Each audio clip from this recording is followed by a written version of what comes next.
Hi scholars, happy Tuesday. This is the second day of informative writing. Yesterday we started discussing the beginning stages of how to develop an informative writing piece. So today I'm going to walk you through steps 3 and step 4. And then tomorrow what we're going to be working on is tying it all together with our closing. Okay?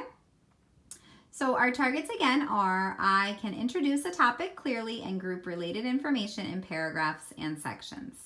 So just like any type of writing, we're going to need organized paragraphs, sentences, and group them together on a related topic, which is going to be a nonfiction topic like we talked about. The second target is going to be that I can develop the topic with facts, definitions, concrete details, quotations, or other information and examples related to the topic. So this is, like I said, nonfiction, so I should only be reading about facts or definitions about the words, details. You may pull quotations from your topic or any other information that's related, but it must be on topic for what you've chosen.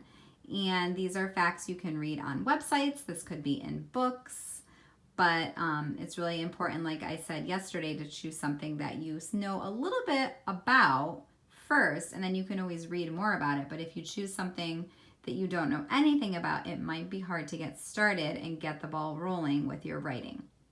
So yesterday we discussed that we should be choosing something, like I said, that we know about and something that interests you, because who wants to write about something that doesn't interest them? So we want to choose something that is in one of our categories, but that jumps out at us as something that we think we could write about and make a really solid writing piece on. And then, of course, we also discussed how we must brainstorm or make a planning sheet before we just start our writing. We want to get our ideas down, whether it's making a T-chart like we did last week or a graphic organizer of some sort to get your facts, definitions, details down on paper. And personally, I like to do this with a pen or pencil first and not on the computer, but that's up to you. If you want to jot down your ideas on paper and then take a picture and send them to me, I'd love to see your planning stages.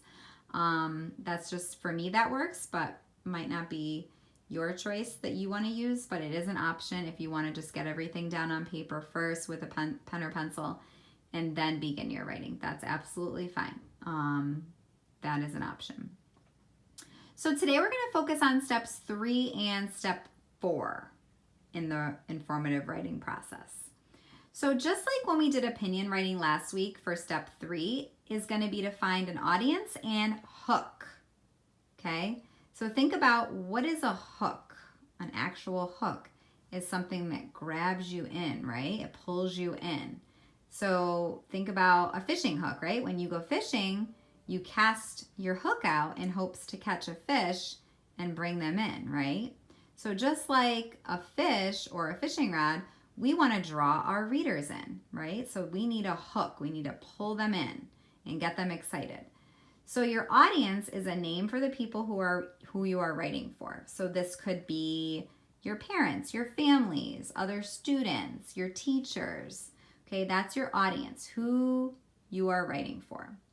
And depending on who your audience is, might change the way your writing sounds, right? If you're writing to someone that's younger, maybe a younger sibling, you might have to break things down a little more. If you're writing to your teacher or your parents, you might not have to do that. So you have to know your audience. Who am I writing to? And then we said the hook is the way you get the reader interested in your writing. So you want to really draw them in, get them excited, just as excited as you are. So like last week with my opinion writing, I started my piece with a question. Are you ready to rumble, right? Because I was talking about the black bear and the alligator wrestling. So that was my hook. Some other ways you can get your readers drawn in are with a question. Did you know? Can you believe? Okay, and I'll be sending out some examples that you can use for a hook just to kind of get you started, but you can absolutely choose your own if you wish. So these are just some ideas, but I will put some more in the Google Classroom as well that you can use for hooks. All right, that's step 3. Step 4 is really, really super important, and this is something as readers and writers, we have to do all the time. We must draft and edit. What does it mean to draft? Well, let me tell you, a draft is the first writing of all your collected information. So when you hear someone say a rough draft, that means that's just the beginning phases or the first writing of your piece. Is it the final product? No, it's just a draft, just getting those ideas down and then later going back to edit, which means that you look for any errors that you may have in your writing. That's when you go back and look for spelling mistakes or grammar mistakes or capitalization mistakes or punctuation mistakes. So you really go through, read it aloud to yourself. Does it sound right? Does it look right? Are my sentences complete? Okay, did I include all the parts? That's really, really important, if not the most important. Before you publish it or give it to someone to submit, you draft and you edit. And you might have to do a couple of different drafts. It might not be what you want the very first time, and that's okay. That's why writers draft, and they keep making it better and fixing and improving until it's the final product.